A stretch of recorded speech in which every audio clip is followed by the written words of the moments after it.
Hello everyone, welcome to IAS point. आज हम यहाँ पे बजट पे ही बात कर रहे हैं। सारी बातें हमारी बजट पे ही चल रही हैं एंड इसका फर्स्ट पार्ट आ चुका है। तो जिन्होंने भी फर्स्ट पार्ट नहीं देखा हो वो पहले फर्स्ट पार्ट देखेंगे, देन सेकंड पार्ट देखेंगे, ठीक है।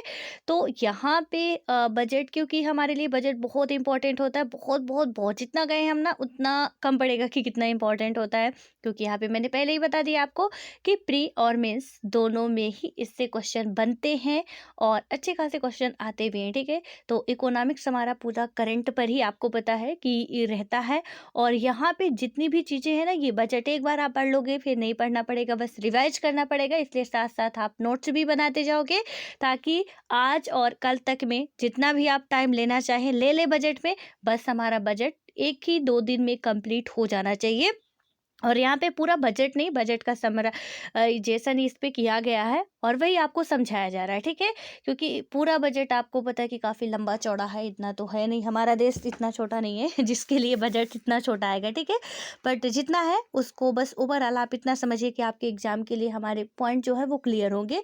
और यहाँ पे मैंने आपको पहले ही बता दिया बजट से रिलेटेड कि डिजिटली फॉर्म में ये बजट पहली बार ऐसा है जबकि पेश किया गया है। किन्होंने इसको पेश किया? वित्त मंत्री निर्मला सीतारमण जी के द्वारा किया गया है।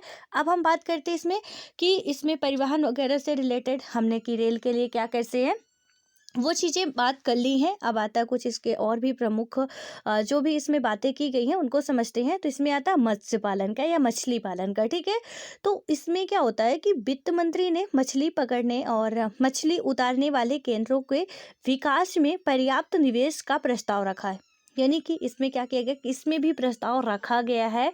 और इसमें बस इतना याद रखना आपको ना कि ये जो 2021-22 ये जो 2021-22 हमारा चल रहा है, तो इसमें क्या है कि जो हम 2000 यानी कि अभी 1 जनवरी 11 बजे सुबह बजट पेश होता है, इसका भी कुछ प्रावधान है। मैंने आपको कहा था कि आप इसकी हिस्ट्री पढ़ लीजिएगा खुद से, क्योंकि ये बहुत अभी तो 8-9 पेज का ही हुआ है, अभी 8-9 पेज और बाकी, इसमें भी 1 घंटा से ज़्यादा ही लगने वाला, ठीक है। तो आप थोड़ा सा उसकी हिस्ट्री देख लीजिएगा। बस इतना, ये 1 फरवरी को बजट पेश होता है और 11 बजे ही पेश किया जाता है। तो इसमें क्या होता है कि ये जो 2021-22 है ना, यानी कि हम 1 फरवरी से लेकर इसके बाद क्या क्या चीज़ें करने वाले हैं जनवरी तक, 31 जनवरी तक, वो सारी चीज़ें हम इस बजट में देख रहे हैं, ठीक है। कि क्या पहले कर चुके हैं, इकोनॉमिक सर्वे वो आ जाता है, हमें पता चल जाता है। अब क्या करने वाले हैं बजट में हमें पता चलता है, ठीक है। तो ये चीज़ें आप थोड़ा सा ध्यान में रखिएगा क्योंकि इकोनॉमिक सर्वे भी हमें पढ़नी पड़ती है। तो दोनों में कंफ्यूज मत होना। अब यहाँ पे क्या है, अब इसमें आप सोचो कि प्रस्ताव रखा गया है। हाँ, प्रस्ताव रखा गया है कि हम साल भर में इसको या 2 साल में या कोई डेट एक टारगेट होती है कि हम इतने में पूरा कर लेंगे। तो वही इसमें बताया गया। और वित्त मंत्री ने क्या किया है कि कहा कि मछली पकड़ने के 5 प्रमुख केंद्रों, यानी कि इसमें मछली पकड़ने के जो 5 प्रमुख केंद्र हैं वो कौन कौन से हैं। पहला है कोच्चि, दूसरा है चेन्नई, तीसरा है विशाखापट्टनम, पाराद्वीप और पेट्टुआ घाट, ठीक है। यानी कि यहाँ पे ये जो वाले ये रीजन है ना, ये कोच्चि हमारा, चेन्नई हमारा, विशाखापट्टनम, यानी कि ये सिर्फ तटीय क्षेत्र में ही आपको देखने को मिलेगी। सीधे जाहिर सी बात है, ये क्षेत्र बहुत ही आपकी तंग में होने चाहिए। क्यों? क्योंकि मछली पालन आपको पता है कि पानी में ही मछली होगी, ठीक है। और पानी कहाँ होगा, हमारे यहाँ लैंडलॉक जो स्टेट है उनमें तो नहीं होगा। तो इसमें यहाँ भी हमारे समुद्र वगैरह नहीं है, जम्मू कश्मीर साइड उधर भी नहीं होगा। तो ऑब्वियस है कि यहाँ दक्षिण भारत में ही इधर साइड होगा। अब इधर साइड होगा तो 5 ही है, 5 के नेम आपको रटे होने चाहिए क्योंकि क्वेश्चन में यदि पूछ लेता है आपको पता होना चाहिए। तो हमारा पहला कौन सा है, कोच्चि है। दूसरा है चेन्नई, कोच्चि की बात करें ये केरल में है, चेन्नई तमिलनाडु में, विशाखापट्टनम आंध्रा में है। और ये जो पाराद्वीप है और पेट्टुआ घाट, ठीक है। इनको मैप में आप लोग थोड़ा सा सर्च मारिएगा कहाँ पे है और लिख लीजिएगा। यहाँ पे सिर्फ इतना लिखा, हमें एडवांस बार करना है क्योंकि अभी बजट में आया और ये क्वेश्चन में हमारे ऐसे आ सकता है। कोच्चि सामने दे दिया आपको स्टेट, उसमें आपको कंफ्यूज ना हो इसलिए स्टेट सहित आप लिख लेना, ठीक है। और आर्थिक गतिविधियों के केंद्र के रूप में विकसित किया जाएगा। देन उसके बाद आता है प्रवासी कामगार और श्रमिक। अब इसमें क्या होता है कि सरकार ने एक राष्ट्र एक राशन कार्ड योजना शुरू की है गवर्नमेंट के द्वारा। हमें पता है कि एक स्कीम लाई गई थी, एक राष्ट्र एक राशन कार्ड, यानी कि यदि आप भारत के नागरिक हो, भारत की नागरिकता आपको मिली हुई है, तो फिर हम चाहे एमपी में रहे, चाहे यूपी में, चाहे केरला में रहे, हमें कोई भी प्रॉब्लम्स नहीं होगी। जो भी हमारा मिलता है, यानी कि गवर्नमेंट के द्वारा जो सहकारी दुकानें होती है उनमें से हमें क्या मिलता है, अनाज मिलता है। ठीक है, तो गेहूं चावल जो दिया जाता है, अभी आपको पता है कोविड-19 के तहत फ्री भी दिया गया था। तो इसमें क्या होता है कि आप कहीं से भी हो, अब ये प्रावधान आ गया है कि जहां भी आपका राशन कार्ड बना है, आप जाते हो तो वहां पे भी वही राशन कार्ड मान्य होगा, दोबारा नहीं बनाया जाएगा, क्योंकि पहले ऐसा प्रावधान नहीं था। तो इसमें एक राष्ट्र एक राशन कार्ड की जो योजना है वो शुरू की गई है, और उसके बाद लाभार्थी देश में कहीं भी अपना राशन कार्ड का दावा कर सकते हैं। और एक राष्ट्र एक राशन कार्ड योजना 32 राज्यों और केंद्र शासित प्रदेशों में लागू है, यानी कि 32 राज्यों और केंद्र शासित प्रदेशों, 32 राज्य नहीं है, 32 राज्य मतलब क्या है, और केंद्र शासित प्रदेश, यानी कि राज्य और केंद्र शासित प्रदेश मिला के टोटल 32। ठीक है, तो आपको पता है कि 28 राज्य है और 9 केंद्र शासित प्रदेश है, तो इसमें से 32 तो नहीं है, 36 है टोटल मिलाएं हम। लेकिन अब 36 जब हैं इसमें, तो 4 और कहाँ गए हैं उनको देखते हैं। इसमें बात की गई है और 69 करोड़ लाभार्थियों तक पहुंच रही है। यह संख्या इस योजना के तहत शामिल लाभार्थी की कुल संख्या की 86% है। बाकी 4 राज्यों और केंद्र शासित प्रदेशों को अगले कुछ महीनों में से जोड़ा जाएगा। ठीक है, यानी कि जो 4 बाकी रह गए हैं उन्हें जोड़ा जाएगा। अभी तक इसमें 32 राज्य और मतलब 32 राज्य और केंद्र शासित दोनों को ही मिला के जोड़ा जा चुका है। अब आता है कि सरकार ने, और ये किसमें जोड़ा जा चुका है, एक देश एक राशन कार्ड योजना में। देन उसके बाद हमारा आता है कि सरकार ने 4 श्रम कोड लागू करने से 20 साल पहले शुरू हुई प्रक्रिया को समाप्त करने का प्रस्ताव किया है। यानी 4 श्रम कोड पहले लागू होते थे, उन्हें समाप्त करने का प्रस्ताव किया है। वैश्विक रूप में पहली बार सामाजिक सुरक्षा के लाभ वंचित और मंच कामगारों तक पहुंचेंगे। देन उसके बाद है कि न्यूनतम वेतन सभी श्रेणी के कामगारों पर लागू होंगे, और वह सभी कर्मचारी राज्य बीमा निगम के तहत आएंगे। यानी कि जो ये कर्मचारी होंगे ना, इसमें बताया गया है कि कामगारों तक इसकी जो भी लाभ होगी वो पहुंचेगी, और न्यूनतम वेतन सभी श्रेणी के, यानी कि किसी भी कैटेगरी से वो आते हों, जो भी न्यूनतम जो काम कर रहे हैं, वर्कर के लिए इसमें बात की गई है। न्यूनतम वेतन सभी श्रेणी के कामगारों पर लागू होंगे, और वह सभी कर्मचारी राज्य बीमा निगम के तहत आएंगे। यानी कि ये कर्मचारी किसके तहत आएंगे, जो न्यूनतम बीमा पाएंगे वो हैं राज्य बीमा, यानी कि राज्य बीमा निगम के तहत आएंगे। ठीक है, महिलाओं को भी सभी श्रेणियों में सभी उचित सुरक्षा के साथ रात की शिफ्ट में भी काम करने की अनुमति दी जाएगी। यानी कि जो वुमेन है उनको जहाँ भी काम करना, चाहे कोई किसी भी सेक्टर का वो वर्क हो, वहाँ पे उन्हें रात में भी, मतलब कि सुरक्षा के साथ, इसमें बात की गई है उचित सुरक्षा के साथ। ठीक है, तो इसमें ऐसा नहीं, क्योंकि उनमें रिस्पॉन्सिबिलिटी होती है, महिलाओं के लिए भी कई सारे लाज वगैरह लाए गए हैं, तो उनको हम अलग से बात करेंगे। इसमें से ओनली बजट के बारे में ही बात करना है, क्योंकि बहुत लंबा है। ठीक है, तो अब इसमें क्या हुआ है कि यहाँ पे बस आप इतना याद रखिए कि जो भी अदर वर्कर्स हैं, चाहे वो किसी भी सेक्टर से आते हो, उन्हें जो भी मतलब न्यूनतम वेतन के तो वो हकदार होंगे ही, और किसके तहत है, तो कर्मचारी जो राज्य बीमा निगम के तहत ही आएंगे। और महिलाओं को भी इसमें प्रावधान किया गया है कि सुरक्षा के साथ, ऐसे ही नहीं, सुरक्षा के साथ रात की शिफ्ट में वो काम करने के लिए उन्हें अनुमति दी जाएगी। और इसी प्रकार क्या होगा कि कर्मचारियों पर एकल पंजीकरण, लाइसेंस प्राप्त करना और ऑनलाइन रिटर्न के साथ अनुपालन करना, यानी कि अनुपालन भार कम किया जाएगा। देन उसके बाद आता है वित्त समावेश। अब इसमें यदि हम बात करते हैं वित्त समावेश में, तो यहाँ पे बताया गया है कि कमजोर वर्गों के लिए किए गए उपायों के अनुपालन में वित्त मंत्री ने अनुसूचित जाति, जनजाति और महिलाओं के लिए स्टैंड अप इंडिया योजना के तहत नकदी प्रवाह सहायता को आगे बढ़ाने की घोषणा की है। यानी कि किस योजना के तहत, ये जितनी भी स्कीम्स है इनके नाम आपकी कॉपी में नोट होने चाहिए।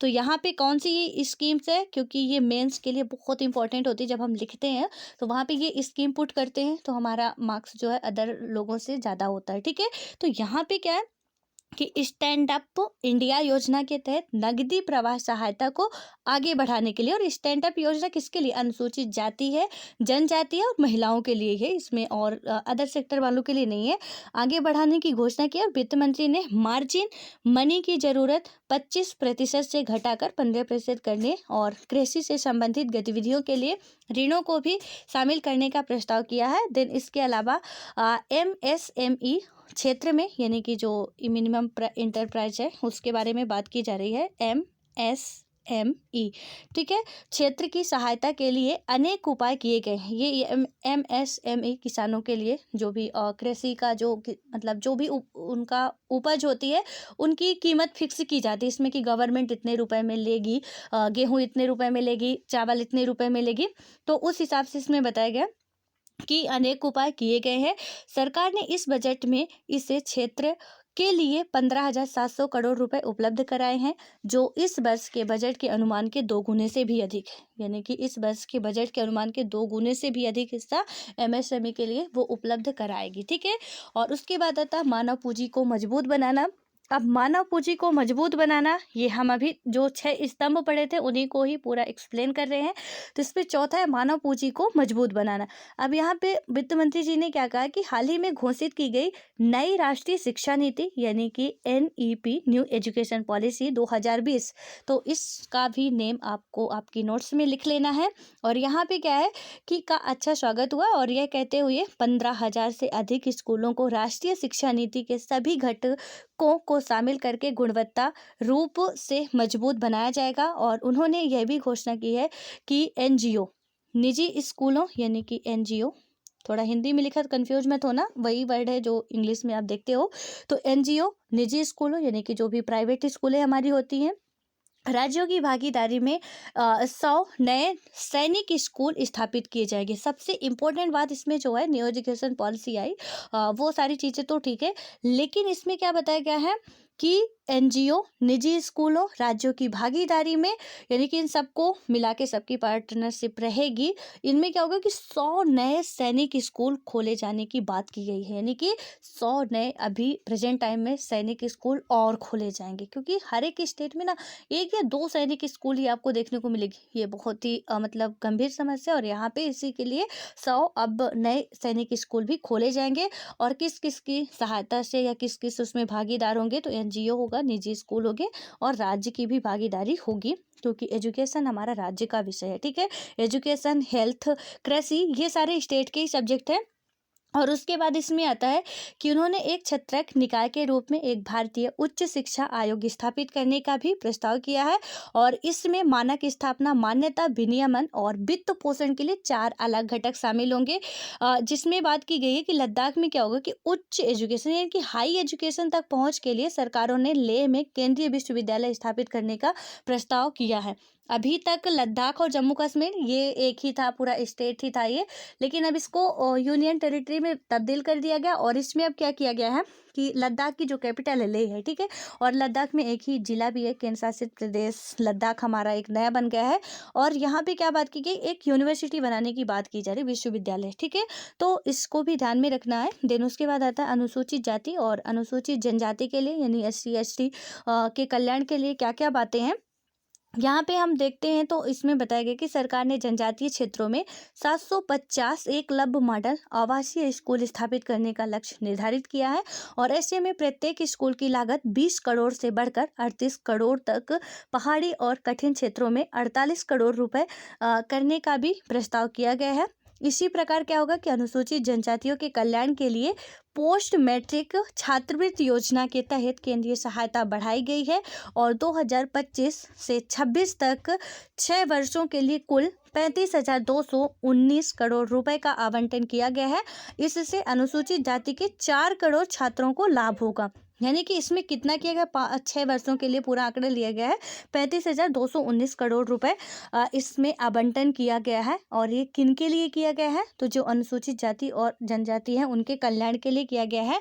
और यहाँ पे क्या होगा कि अनुसूचित जाति के 4 करोड़ से भी ज़्यादा छात्र क्या होंगे, लाभान्वित होंगे। और कौशल तो कौंसल की हम बात करते हैं तो इसमें बताया गया है कि संयुक्त अरब अमीरात यानी कि यूएई के साथ भागीदारी में कौशल योग्यता आकलन और प्रमाणीकरण के साथ साथ प्रमाणीकृत कर्मियों की तैनाती के निर्धारण के लिए एक पहल प्रक्रियाधीन यानी कि इसमें क्या बताया गया है कि एक पहल प्रक्रियाधीन है जापानी औद्योगिक और व्यावसायिक कौशल तकनीकी और ज्ञान के हस्तांतरण में सहायता के लिए जापान और भारत में एक सहयोगात्मक ट्रेनिंग प्रोग्राम। इसका नाम आपको लिख लेना और ये किस किस के बीच है, भारत और जापान के बीच है। तो इसमें क्या है कि ट्रेनिंग सेंटर ट्रेनिंग प्रोग्राम यानी कि TITP भी चल रहा है और वित्त मंत्री ने कहा है कि अधिक से अधिक देशों के साथ ऐसी पहल की जाएगी यानी कि जापान का जो कौशल है वो भारत वालों को दिया जाएगा, भारत वालों के पास जो कौशल है वो जापान वालों को दिया जाएगा। यानी कि ये पूरा जो है कि यहाँ की मतलब कौशल इनका बढ़े। ठीक है, मैंने जो आपको बताया था पॉलिटी की क्लास में भी मैंने बताया कि आप सेल्फ एम्प्लॉय बनिए यानी कि खुद के मालिक बनो। आप किसी की भी, हमें गवर्नमेंट जॉब नहीं चाहिए, हमें कुछ भी नहीं चाहिए, हम खुद का अपना, हमारे पास यदि स्किल्स है किसी भी चीज़ के लिए तो हम खुद से भी अब क्या कर सकते हैं, अपना विकास कर सकते हैं। कहीं पे भी हम ऐसे बन सकते हैं कि 4 लोगों को और रोजगार दे सकते हैं और यही बात की जा रही है। यही है कि कौशल में आपकी वृद्धि के लिए इसमें बहुत सारी जो भी आपको पता है कि PM के द्वारा PMKVY लाया गया था तो इसी के तहत है। और यहाँ पे थोड़ा सा ये जो संयुक्त अरब अमीरात का भी इसमें सहायता की गई है और जापान और भारत के बीच भी इसका नाम आपको याद रखना है, ट्रेनिंग प्रोग्राम है। ठीक है, TITP, तो इनका नाम याद रखना। देन उसके बाद आता है नवाचार अनुसंधान एवं विकास यानी कि इनोवेशन। देन आपका रिसर्च आता है एवं डेवलपमेंट आता है।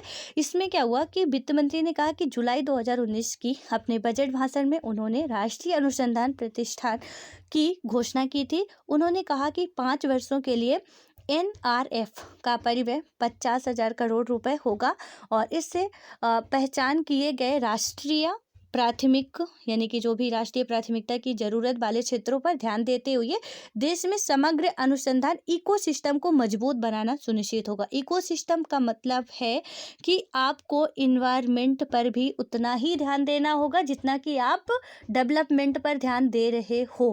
कहीं ऐसा ना हो कि डेवलपमेंट के चक्कर में हम अपना इन्वायरमेंट जितना भी है हमारा उससे हम खो दे, क्योंकि ऑब्वियस है कि यदि हम विकास कर रहे हैं तो विकास पृथ्वी में ही करेंगे और पृथ्वी में करेंगे तो कुछ चीज़ें नष्ट करनी पड़ेगी, तब कुछ चीज़ों का हम सृजन करेंगे। तो इसमें बताया गया है कि इकोसिस्टम को मजबूत बनाना सुनिश्चित किया गया है कि आप विकास करो, साथ साथ इसको भी हमें ध्यान में रखना है। ठीक है, देन उसके बाद क्या होगा कि सरकार एक नई पहल, अब इसमें सरकार की जो नई पहल है, क्या जितनी भी स्कीम्स है एक भी नहीं छोड़नी, सारी लिख लेनी है। यहाँ पे क्या है, राष्ट्रीय भाषा अनुवाद मिशन यानी कि NTLM की शुरुआत करी गई और उसके बाद है कि इससे प्रमुख भारतीय भाषाओं में उपलब्ध कराई गई शासन एवं नीति संबंधित ज्ञान रूपी दौलत इंटरनेट पर उपलब्ध होगी। यानी कि इंटरनेट पर हमें जो भी जिस भी लैंग्वेज में चाहिए वो सारी चीज़ें हमें मिल जाएगी। और अंतरिक्ष विभाग के तहत एक सार्वजनिक क्षेत्र उपक्रम यानी कि the new space India limited, इसका भी आपको नाम लिख लेना है। ये अंतरिक्ष विभाग से संबंधित है और इसमें क्या है कि the new space India limited यानी कि NSIL कुछ छोटे भारतीय उपग्रहों के साथ ब्राज़ील से एमेजोनिया उपग्रह ले जाने वाले PSLV CS51 यानी कि 51 को लॉन्च करेगा। और उसके बाद है गगनयान मिशन गतिविधियों के एक भाग के रूप में 4 भारतीय अंतरिक्ष यात्री रूस तक के जेनेरिक स्पेस फ्लाइट यानी कि जेनेरिक स्पेस फ्लाइट जो है हमारा रूस का बात करें हम तो उसमें क्या किया गया है कि ऑस्फेक्ट पर प्रशिक्षण प्राप्त कर रहे हैं और पहला मानव रहित लॉन्च दिसंबर 2021 में होने का कार्यक्रम है। गगनयान जो है वो मानव रहित है और रूस की सहायता से ये किया जा रहा है और यहाँ पे क्या किया जाना है, 2021 में इसको लॉन्च करने की बात की जा रही है। तो अब देखो कब लॉन्च होता है। उसके बाद इसमें है छठवां, यहाँ पे क्या है, न्यूनतम सरकार अधिकतम शासन। अब इसमें क्या होता है, न्यूनतम सरकार अधिकतम शासन जो छठवां स्तंभ है, 6th पिलर जो हमारा लास्ट वाला है, यहाँ पे वित्त मंत्री ने बजट के 6 महत्वपूर्ण स्तंभों पर जोर देते हुए न्याय को तेजी से उपलब्ध कराने के लिए कुछ पिछले कुछ वर्षों में ट्रिब्यूनलों में सुधार लाने के लिए अनेक कदम उठाने का प्रस्ताव किया। उन्होंने ट्रिब्यूनलों के कामकाजों को युक्तिपूर्ण बनाने के लिए आगे मतलब कि जो भी हमारे ट्रिब्यूनल हैं वो किस तरीके से कामकाज करें, कैसे उनका एक प्लान्ड काम होना चाहिए। ऐसा नहीं कि आप काम कर रहे हो कोई मतलब ना हो, तो इसके लिए बताया गया है कि इसमें प्रस्ताव किया गया और सरकार ने 56 संबद्ध स्वास्थ्य देखभाल व्यवसायों का पारदर्शी और कुशल विनियमन सुनिश्चित करने के दृष्टिकोण के साथ संसद में राष्ट्रीय संबद्ध स्वास्थ्य देखभाल पेशेवर विधेयक पेश किया गया है। तो कौन सा विधेयक पेश किया गया है? तो राष्ट्रीय संबद्ध स्वास्थ्य देखभाल पेशेवर विधेयक पेश किया गया है। उन्होंने ये घोषणा की है कि भारत के इतिहास में आगामी जनगणना प्रथम डिजिटल जनगणना हो सकती है और इस बड़े और महत्वपूर्ण कार्य के लिए वर्ष 2021-22 में 3,768 करोड़ रुपए आवंटित किए जाएंगे, क्योंकि अब जनगणना होने वाली है। 2011 में जनगणना हुई थी, हर एक 10 साल बाद जनगणना होती है। 2021 में जनगणना होगी और इसमें क्या बताया गया है कि जैसे पहली बार बजट डिजिटली फॉर्म में पेश किया गया, सेम उसी तरह पहली बार जनगणना ऐसी होगी जबकि डिजिटल रूप में हो सकता है कि कराई जाए। यानी कि इसमें जो जनगणना है वो पूरे देश की जो भी जनगणना अभी तक हम 2011-12 का जो आधार ले रहे थे 2011 की जनगणना का, तो वहाँ पे अब हम क्या बात करेंगे कि जो 2021 में जनगणना होगी, क्योंकि 10 साल बाद होती है, ठीक है। तो यहाँ पे इसके लिए धनराशि कितनी आवंटित की गई? 3,768 करोड़ रुपए और पहली बार हो सकता है कि वो डिजिटली रूप में हो। ये क्वेश्चन पूछा जा सकता है, ध्यान रखिएगा। और इसके बाद है कि राजकोषीय स्थिति के बारे में उन्होंने अर्थव्यवस्था पर महामारी के प्रभाव के परिणाम स्वरूप एक कमजोर राजस्व अंतःप्रवाह को रेखांकित किया। एक बार स्वास्थ्य स्थिति स्थिर होने और लॉकडाउन धीरे धीरे उठाया गया था, सरकारी खर्च बढ़ गया था, जिसके कारण घरेलू मांग पुनर्जीवित हुई और जिसके कारण क्या होता है कि 2020-21 के लिए 30.42 लाख करोड़ रुपए मूल बजट अनुमान व्यय की तुलना में संशोधित अनुमान यानी कि 34.50 लाख करोड़ रुपए आके गए हैं और व्यय की गुणवत्ता बरकरार रखी गई है। संशोधित अनुमान से पूंजीगत व्यय 2020-21 में 4.39 लाख करोड़ रुपए हैं, जबकि इसमें क्या बताया गया कि 2020-21 में बजट अनुमान 4.12 लाख करोड़ रुपए रहा है। यानी कि 2020-21 में क्या था, इसमें बताया गया था 4.39 लाख करोड़ रुपए हैं, जबकि 2021 के बजट में अनुमान जो लगाया गया था वो था कि 4.12 करोड़ होगा, लेकिन इतना हुआ था, ठीक है। और वित्त मंत्री ने इसमें यह भी कहा है कि संशोधित अनुमान 2020-21 में राजकोषीय घाटा बढ़कर सकल घरेलू उत्पाद का 9.5% हो गया था, ठीक है। यानी कि जो फिजिकल डिफिसिट था वो बढ़ के हमारा कितना हो गया था, जो जीडीपी का उत्पाद है वो 9.5% हो गया है। और इससे सरकारी ऋणों, बहुपक्षीय ऋणों, लघु बचत निधियों और अल्पकालिक ऋणों के माध्यम से धन उपलब्ध कराया गया है। और वित्त मंत्री ने कहा है कि सरकार को अतिरिक्त 80,000 करोड़ रुपए की जरूरत होगी, यानी कि गवर्नमेंट को अभी 80,000 करोड़ रुपए की जरूरत है, क्योंकि हमें घाटा हुआ है कोविड-19 की वजह से। सरकार पे ज़्यादा प्रेशर हो गया। आपको पता है कि मतलब उसने गैस फ्री दिलाया, मतलब जो भी जितने भी मजदूर थे, प्रवासी मजदूर थे, या हम कहें कि जितने भी इंडियन थे, उन लोगों को गवर्नमेंट पे ही पूरा प्रेशर आ गया कि सारा जो भी व्यवस्थाएं हैं आप उनको दो, क्योंकि रोजगार वगैरह तो था नहीं किसी का। तो ऐसा था कि आज मिला आज खाए, बाकी के बाद डेली कमाएंगे डेली खाएंगे। उनके लिए क्या था कि गवर्नमेंट ने ये किया था कि चलो ठीक है, फ्री हम करते हैं, ठीक है। जो भी हमारे सहकारी जो भी मंडियाँ थी उनसे अनाज वगैरह जो मिल रहे थे, सरकारी दुकानें थी, तो वहाँ से पूरा गवर्नमेंट ने फ्री में किया था। अभी इसके पहले वन राशन कार्ड में हमने बात की, तो पूरा जब फ्री में किया तो गवर्नमेंट पर प्रेशर पड़ा। अब इसमें बताया जा रहा है कि जी 9.5%, ये 9.5% 2020-21 का जो हमारा फिजिकल डिफिसिट है उसे याद रखना, यानी राजकोषीय घाटा जो है उसे याद रखना हमें, ठीक है। और इसमें क्या हुआ था कि अब इसमें बताया जा रहा है कि सरकार को अतिरिक्त 80 करोड़ रुपए की और ज़रूरत होगी इन फ्यूचर, यानी कि 2021-22 में यहाँ पे 80 करोड़ रुपए या 80,000 करोड़ रुपए की और ज़रूरत हो सकती है। और जिसके लिए हम इन 2 महीनों में बाजारों तक पहुंच कायम करेंगे। बजट अनुमान 2020-21 में राजकोषीय घाटा जीडीपी का 6.8% रहने का अनुमान है और अगले साल बाजार में कुल उधारी लगभग 12 लाख करोड़ की होगी। यानी कि जीडीपी कितना रहने का अनुमान है 6.8, 2020-21 में इतना था। ठीक है, और यहाँ पे अगले साल इसमें बताया जाए 12 लाख करोड़ की उधारी होगा। और श्रीमती निर्मला सीतारमण ने घोषणा की है कि सरकार की योजना राजकोषीय समेकन के मार्ग पर लगातार चलने की है और राजकोषीय घाटा स्तर को कम करके 2025 से 26 तक इस अवधि के दौरान साधारण रूप से स्थिर हाश के साथ जीडीपी के 4.5% स्तर पर लाना चाहते हैं। हम पहले बेहतर अनुपालन के माध्यम से कर राजस्व में उछाल लाकर दूसरे परिसंपत्तियों या एसेट्स जिनमें क्या होगा कि लोक उद्यम और भूमि सम्मिलित है के मुद्रीकरण के प्राप्तियां बढ़ाकर क्या करेंगे, समेकन हासिल करने की उम्मीद करते हैं।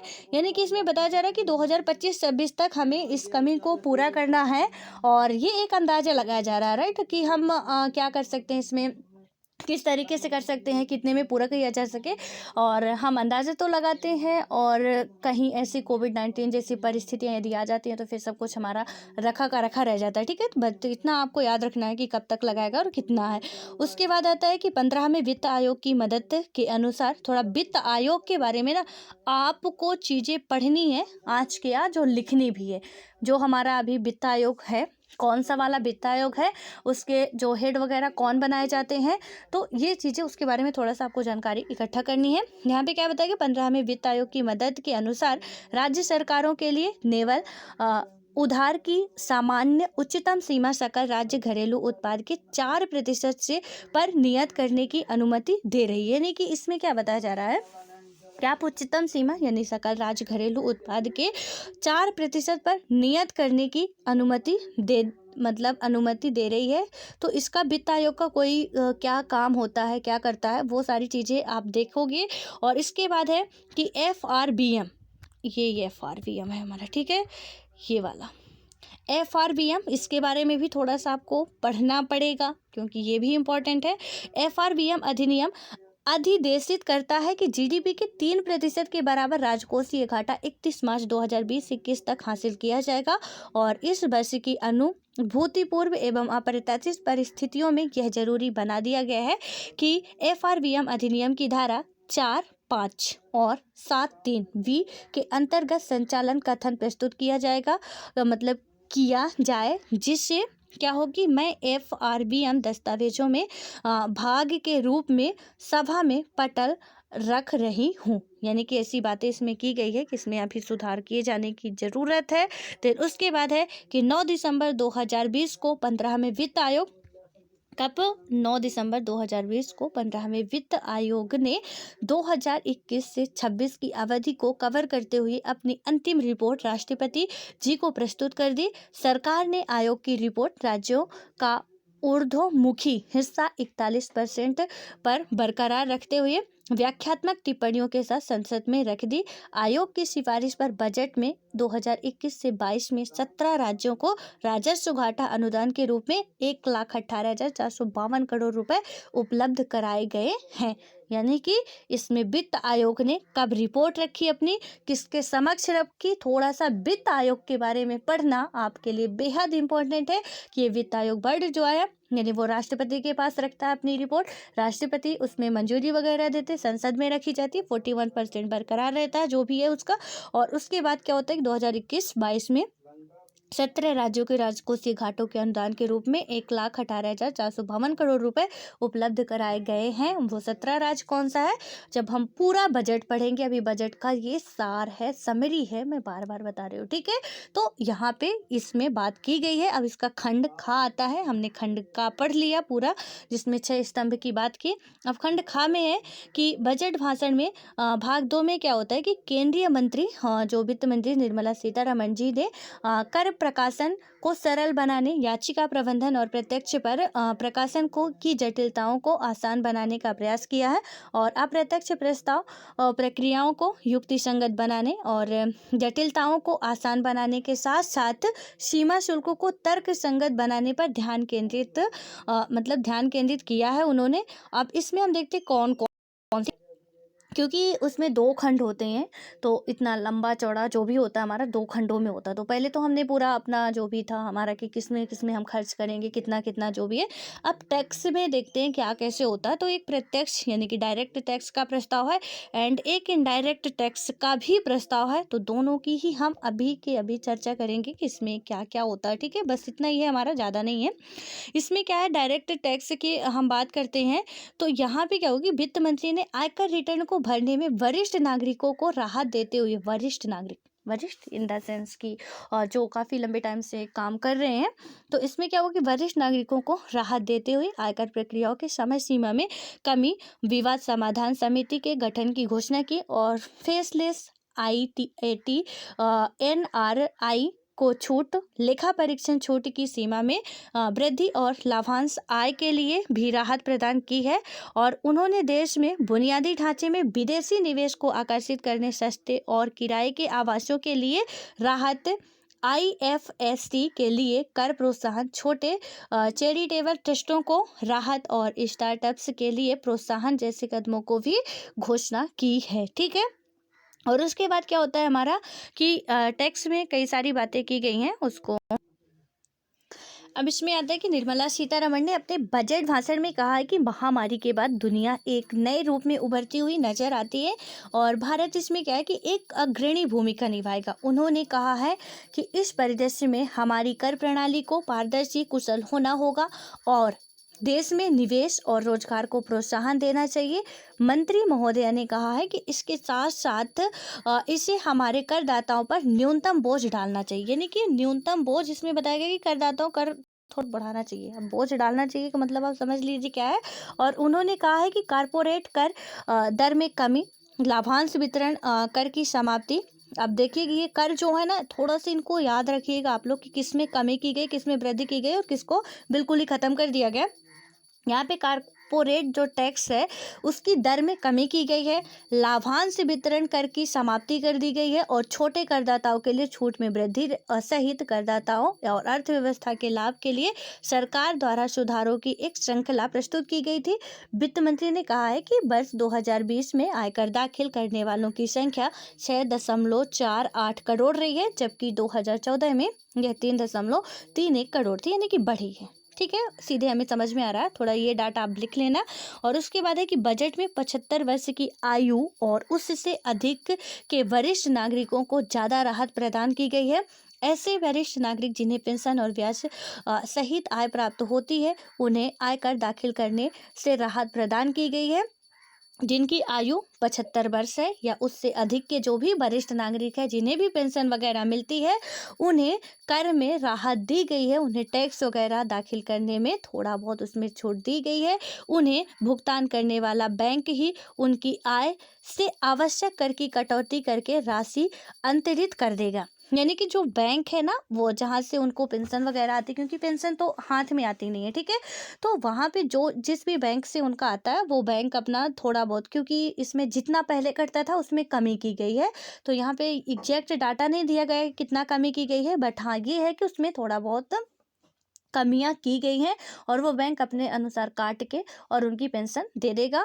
और उसके बाद क्या होगा कि स्वदेश लौटने वाले अप्रवासी भारतीयों के लिए आयकर से जुड़े कठिन प्रावधानों को सरल बनाने, और इसमें बताया गया है कि विदेश से उनकी सेवा निवृत्त होने के बाद जो लौटने पर आय से संबंधित मुद्दों को आसानी से सुलझाने के लिए सरल नियमों का प्रावधान बजट में किया गया है।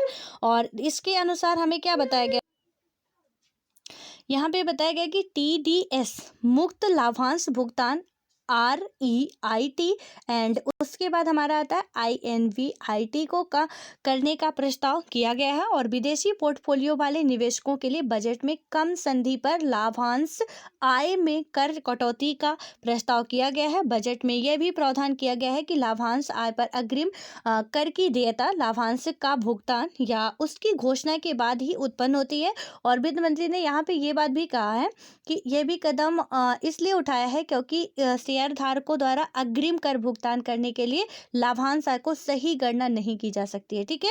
और उसके बाद इसमें क्या बताया गया है यहाँ पे इन्होंने घोषणा की है कि सस्ते कर जो भी सस्ते घर खरीदने के लिए मिलने वाले ऋण के ब्याज में 1.5 लाख रुपए तक की छूट का प्रावधान 31 मार्च 2022 तक बढ़ा दिया गया है।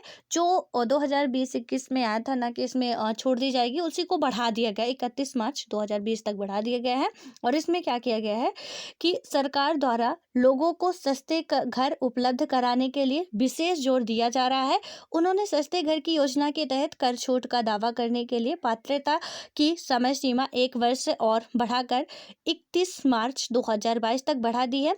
प्रवासी मजदूरों के लिए किराए के सस्ते मकान उपलब्ध कराने के प्रावधान में वित्त मंत्री ने क्या किया, सस्ते किराए वाली आवासीय परियोजनाओं के लिए कर राहत की घोषणा की गई है। ठीक है, तो यहाँ पे जो भी घरों के लिए भी इसमें ये 2000 जो 19-20-21 का था उसी को बढ़ा दिया है कि अभी 31 मार्च तक ही बढ़ाया गया इसमें, तो इसके बारे में बात की गई है। दिन आता है कि देश में स्टार्टअप्स को बढ़ावा देने और उन्हें लाभ पहुंचाने के लिए श्रीमती निर्मला सीतारमण ने स्टार्टअप्स के लिए कर छूट का दावा करने की समय सीमा 1 वर्ष और 31 मार्च 2022 तक बढ़ा दी है। ठीक है, तो यहाँ पे क्या बताया गया है, इसमें भी 2022 है, तो ये मत समझिएगा कि 31 मार्च 2021 यानी कि ये तो 1 महीने बाद ही आ जाएगा। तो यहाँ पे 31 मार्च नहीं है, 31 मार्च तो है बट 2022 है, अभी 21 चल रहा हमारा। ठीक है, तो इसमें कंफ्यूज मत होना। और उसके बाद हम यहाँ पे बात कर रहे थे कि 31 मार्च 2022 तक बढ़ा दी है। और आदेश के अनुसार स्टार्टअप्स के लिए संदर्भित कोष में निवेश की पूंजी पर नियम आधारित छूट को प्राप्त करने के लिए समय सीमा 1 वर्ष बढ़ाकर 31 मार्च 2022 कर दी गई है। तो इसमें जो 2020-21 का था ना उसी को बढ़ा के 31 मार्च 2022 तक कर दिया गया है, तो इसको आप ध्यान में रखिएगा। देन उसके बाद यहाँ पे कहा गया है कि कल्याण निधियों में नियोक्ताओं का अंशदान जमा करने में हुई देरी के कारण कर्मचारियों को ब्याज आय की स्थायी हानि होती है। नियोक्ताओं द्वारा इन विधियों यानी कि इन निधियों में कर्मचारियों का अंशदान समय पर जमा करने के लिए वित्त मंत्री ने यह घोषणा की है कि कर्मचारी का जो अंशदान देरी से जमा करने के बारे में नियोक्ता को कभी भी कटौती की अनुमति नहीं दी जाएगी। यानी कि इसमें क्या बताया गया है कि पूरे तरीके से जो भी आप टाइम से जमा करें। नियोक्ताओं द्वारा इन निधियों में कर्मचारियों का अंशदान समय पर जमा करने के लिए वित्त मंत्री ने ये घोषणा की है कि कर्मचारियों का जो अंशदान है वो देरी से जमा करने के बारे में नियोक्ता को कभी भी कटौती की अनुमति नहीं दी जाएगी। यानी कि आप कटौती करो ये अनुमति नहीं दी जाएगी। और इस वर्ष का बजट अनुपालन का भार कम करने के लिए आयकर कार्यवाही मौजूदा 6 साल से 3 साल करने के लिए समय सीमा में कटौती का प्रावधान है। कर प्रवंचना के गंभीर मामलों में जहां एक वर्ष में 50 लाख या उससे अधिक की आय को छुपाने से जो भी हमारा सबूत मिलते हैं यानी कि छुपाने के सबूत, क्योंकि टैक्स चोरी होती है। ठीक है, तो इसमें वही बताया गया कि एक वर्ष में 50 लाख या उससे अधिक आय को छुपाने के सबूत मिलते हैं, ऐसे मामलों में संबंधित आकलन का 10 वर्ष तक दोबारा खोला जा सकता है, लेकिन इसके लिए प्रावधान मुख्य आयुक्त का अनुमोदन प्राप्त करना आवश्यक होगा। और यहाँ पे कराधान प्रणाली में वाद कम करने के लिए सरकार द्वारा लिए गए संकल्प का उल्लेख भी किया गया है। और करते हुए इसमें मंत्री जी ने ये भी बताया है कि यहाँ पे क्या होगा कि सरकार द्वारा घोषित प्रत्यक्ष कर यानी कि डायरेक्ट टैक्स जो हमारा होता है, विवाद से विश्वास, ये क्या है, ये वर्ड आप याद रखिएगा, विवाद से विश्वास योजना को अच्छी तरह अपनाया गया है। ये योजना एक हमारी स्कीम है, विवाद से विश्वास योजना को अच्छी तरह से अपनाया गया। और 30 जनवरी 2021 तक 1,10,000 से अधिक करदाताओं ने इस योजना के तहत 85,000 करोड़ रुपए से अधिक के कर विवाद को निपटाने का विकल्प चुना है। छोटे करदाताओं के वाद और कम करने के लिए श्रीमती निर्मला सीतारमण ने एक विवाद समाधान समिति स्थापित करने का प्रस्ताव किया। यानी कि यहाँ पे क्या प्रस्ताव किसका किया गया, जो प्रस्ताव किए गए हैं कि इसमें ये चीज़ें भी और भी करनी चाहिए, उनको भी हमें याद रखना, क्योंकि कई सारे हमने प्रस्ताव पढ़े हैं कि एपीएमसी में कुछ उनके राजकोषीय के लिए इसमें मतलब आप प्रावधान कराओ, उसके लिए प्रस्ताव रखा गया है। और भी जितने भी प्रस्ताव हैं आप उनको याद रखिएगा। और यहाँ पे हम देख रहे हैं कि कर में भी प्रस्ताव रखा गया है वित्त मंत्री महोदय के द्वारा। इसमें क्या बात की गई है कि एक विवाद समाधान समिति भी होनी चाहिए। क्योंकि कर में भी काफ़ी ज़्यादा टैक्स चोरी वगैरह होती है, कोई टैक्स देना नहीं चाहता, तो वहाँ भी काफ़ी प्रॉब्लम्स आती है। और इसके अनुसार 50 लाख रुपए तक की कर योग्य आय और 10 लाख रुपए तक की विवादग्रस्त आय के साथ कोई भी व्यक्ति उस समिति या इस समिति में पहुंचने के लिए हकदार होगा, और उसे दक्षता, पारदर्शिता तथा जवाबदेही सुनिश्चित करने के लिए समिति के सामने उपस्थित नहीं होना पड़ेगा। वित्त मंत्री ने राष्ट्रीय फेसलेस आयकर अपीलीय ट्रिब्यूनल केंद्र स्थापित करने की घोषणा की है। इसका नेम आप अभी लिखिए कि वित्त मंत्री ने किसकी घोषणा की है, तो राष्ट्रीय फेसलेस आयकर अपीलीय ट्रिब्यूनल केंद्र स्थापित करने की घोषणा की गई है। और ये किससे रिलेटेड है, तो जो हमारा डायरेक्ट टैक्स देते हैं, जो उनमें विवाद वगैरह होता है, उनसे रिलेटेड है। डिजिटल लेन देन करने को प्रोत्साहन देने और ज़्यादातर लेन देन को डिजिटल माध्यम में करने वाले व्यक्ति पर अनुपालन का भार कम करने के लिए बजट में क्या होता है हमारे कि कर लेखा परीक्षा की सीमा को बढ़ाने का प्रावधान किया गया है। और इससे ऐसे व्यक्ति लाभान्वित होगी जो 5 करोड़ रुपए से लेकर 10 करोड़ रुपए तक का 95% लेन देन डिजिटल माध्यम में करते हैं। यानी कि इसमें कौन लाभान्वित होने वाले, जो कि 5 करोड़ से लेकर 10 करोड़ रुपए तक का 95% जो लोग हैं डिजिटल लेन देन के माध्यम करते हैं, वो लाभान्वित होंगे।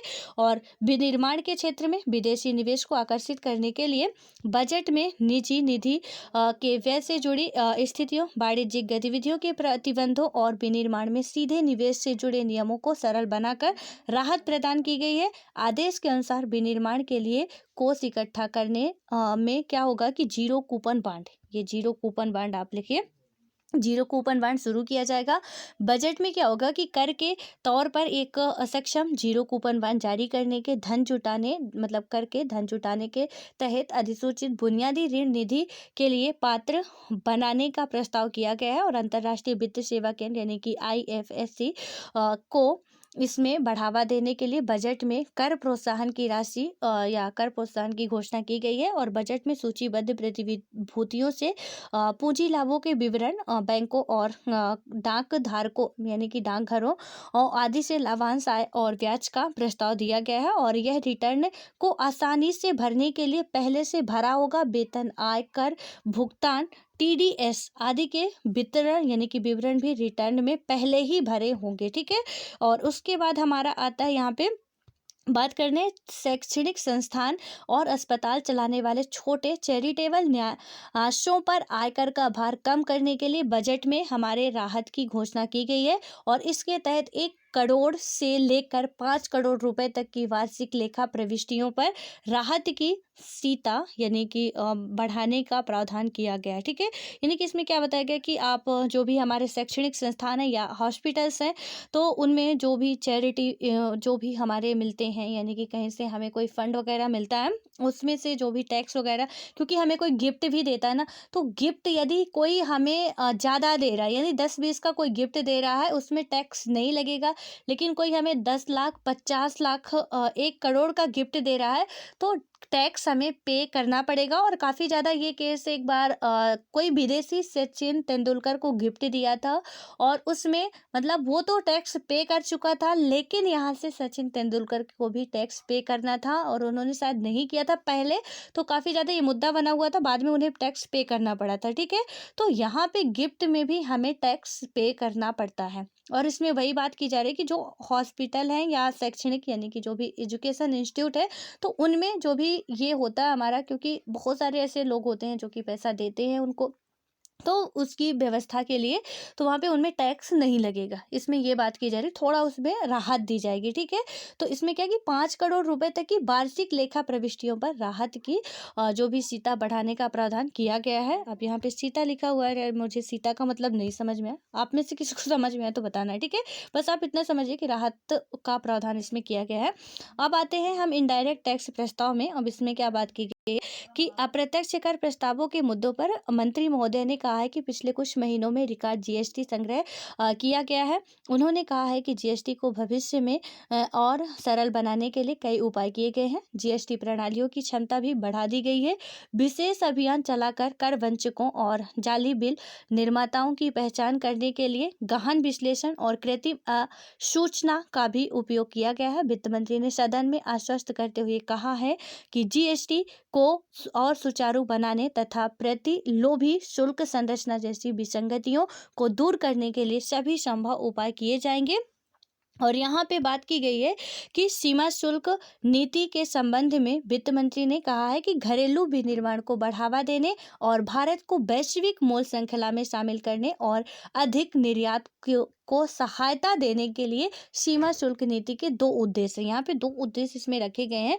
उन्होंने इसमें कहा है कि अब कच्ची सामग्रियों को सुलभता, यानी कि जो रॉ मटेरियल होता है, ठीक है, तो कोई भी सामान बनता है उसके लिए हमें चाहे वो मोबाइल हो, चाहे वो ट्रैक्टर हो, कोई भी हमें मशीन बनानी हो, कोई भी कपड़े बनाने हो, हर एक चीज़ के लिए पहले हमें रॉ मटेरियल चाहिए होता है, या कच्ची सामग्री जिसे हम हिंदी में बोलते हैं, तो वो चाहिए होता है हमें, ठीक है। उसके बाद ही वो एक बेहतर उसमें आता है, अपने आकार में बन पाता है।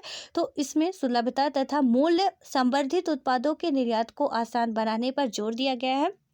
इस संदर्भ में उन्होंने इस वर्ष 400 से अधिक पुरानी रियायतों की समीक्षा करने का प्रस्ताव दिया है। उन्होंने कहा है कि इस पर सरकार व्यापक रूप से परामर्श करेगी और 1 अक्टूबर 2021 के से विकृतियों से मुक्त संशोधित सीमा शुल्क संरचना स्थापित की जाएगी। उन्होंने प्रस्ताव दिया है कि अब से सीमा शुल्क में कोई नई रियायत कर के जारी होने की तिथि से 2 वर्षों के बाद 31 मार्च तक वो वैध होगी। यानी कि अब जो सीमा शुल्क में कोई भी परिवर्तन वगैरह होता है, क्योंकि जो विदेशों से माल आता है उसमें टैक्स लगता है, हमारे यहाँ से कोई माल जाता है उसमें भी हमें टैक्स पे करना पड़ता है। उनमें इसमें बताया गया है कि जो भी होगा वो 2 सालों तक फिक्स रहेगा, उसमें कोई भी फिर हेर फेर नहीं होने वाला है।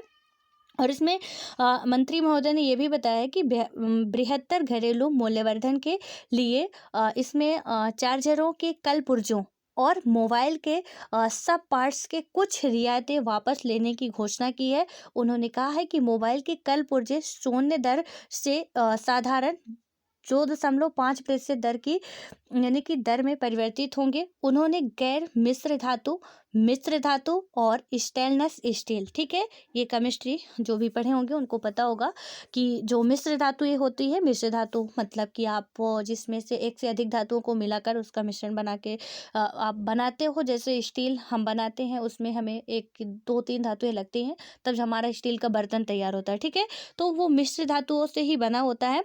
मिश्र धातु के बाद हमारा आता है गैर मिश्र धातु आते हैं जिनमें मिश्रण नहीं होता बिल्कुल भी। और स्टेनलेस स्टील के अर्ध एक समान और लंबे उत्पादों पर सीमा शुल्क एक समान रूप से 7.5% कम करने की घोषणा की गई है। यानी कि इन जो भी हमारी धातुएं हैं इनमें 7.5% का जो भी हमारा टैक्स है उसको कम करने की घोषणा की गई है। इसका डाटा जो है वो फिक्स है, 7.5% है, ठीक है।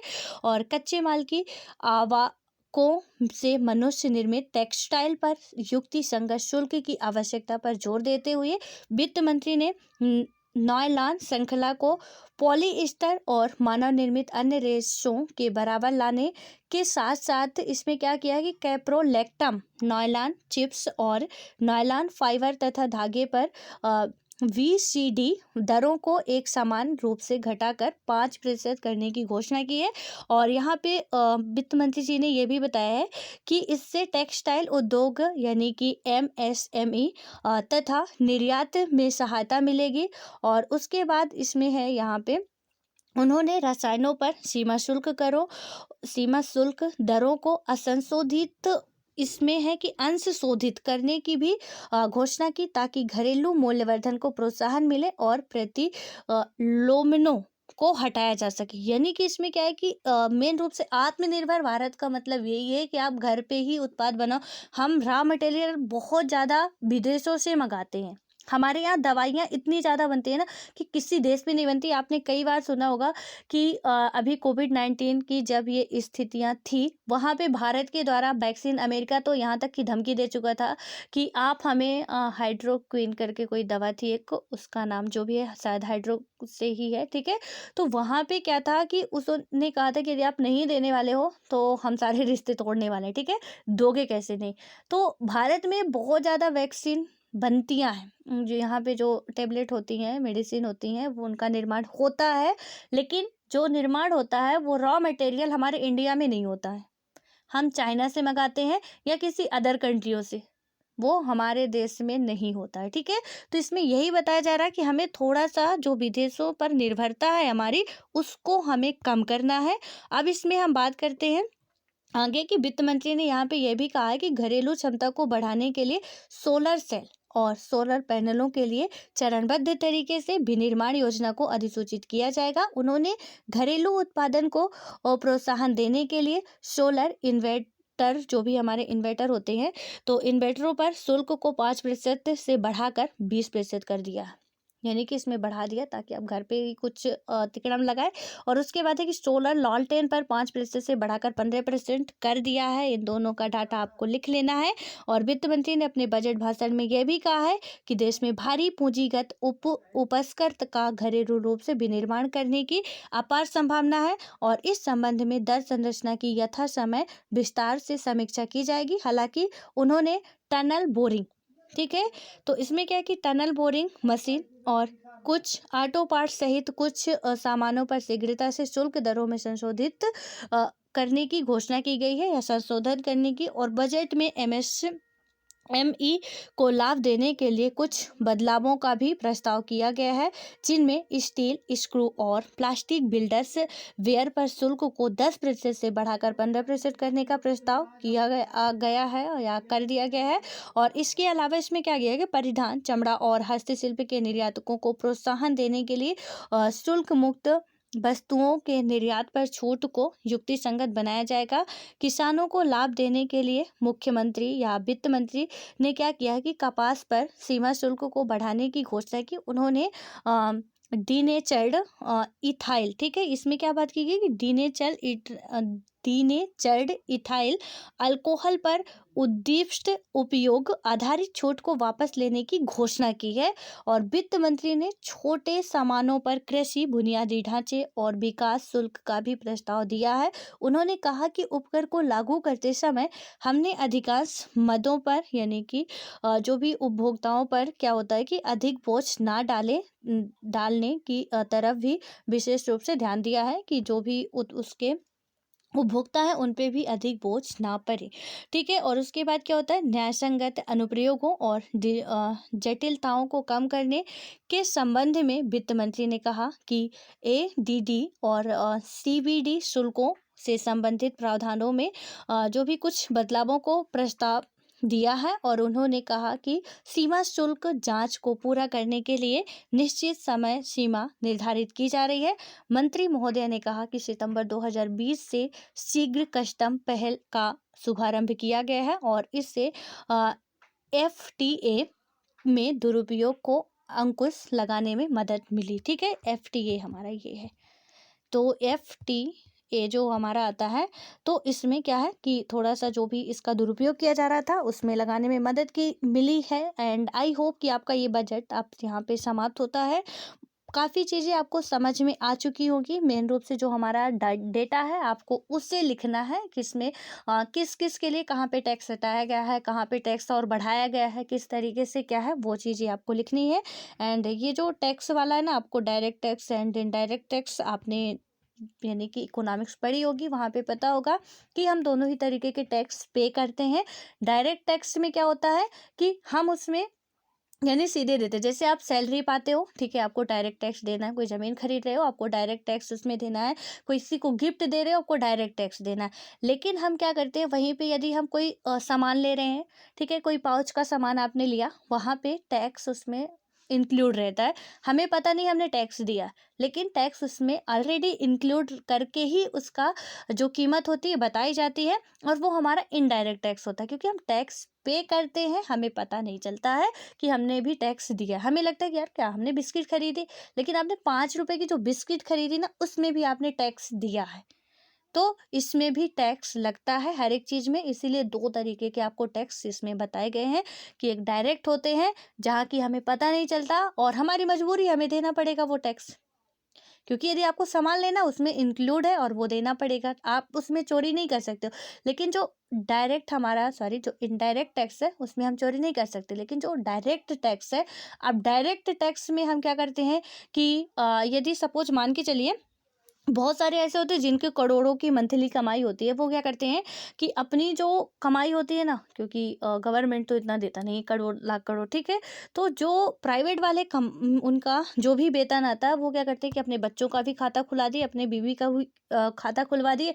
अब उसमें पैसा ट्रांसफर कर रहे हैं, इतना डाल रहे हैं कि लाख रुपए इसमें डाल देते हैं, 10 लाख इसमें डाल देते हैं, 15 लाख इसमें डाल देते हैं। उससे क्या होगा कि बैंक तो टैक्स काटेगा ही, ठीक है। सरकार को टैक्स तो चाहिए आपसे, क्योंकि आप इतना कमा रहे हो। अब 1 लाख का टैक्स या 1 करोड़ का टैक्स इसका अकेले का कटेगा, तो मान लीजिए कि अ, कुछ तो कट ही जाएगा, ठीक है। लेकिन इनका 10 लाख का कटेगा तो कम ही कटेगा, तो उन्हें प्रॉफिट रहती है और उसी में वो टैक्स चोरी कर लेते हैं किसी भी तरीके से। तो आप इकोनॉमिक्स में उसको और अच्छे तरीके से समझ सकते हैं। आई नो कि आपको बहुत से वर्ड इसमें समझ में नहीं आए होंगे, तो बेशक आप पूछ सकते हो इकोनॉमिक्स की क्लास में, या इसी में ही पूछ लीजिएगा, मैं और भी एक्सप्लेन कर दूंगी। यहाँ पे थोड़ा सा टाइम की कमी थी, इसलिए मैंने, क्योंकि आप लोग भी परेशान हो जाओगे फिर फालतू में, इतना ज़्यादा लंबा चौड़ा वीडियो हो जाएगा, तो ठीक है। इसलिए बस आप इतनी जो भी बातें हैं नोट कर लीजिएगा, और उसके बाद बस हमारा बजट जो है वो कंप्लीट होता है। पीडीएफ मैं भेज दूंगी।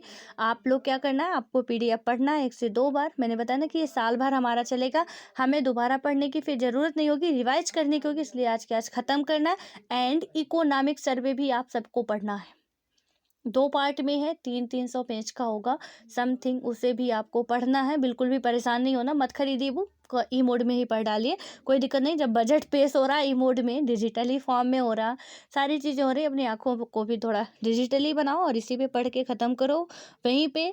एंड इसकी जो भी पीडीएफ है, इसमें जो भी है कि व्हाट्सअप या कहीं पे भी आपको, मतलब टेलीग्राम ग्रुप में मिल जाएगी। ऐड भी होना आपको व्हाट्सअप पे, तो आप इस नंबर पे एसएमएस करके ऐड हो सकते हैं और जो भी होना चाहें। एंड थैंक यू, आप पढ़ते रहिए।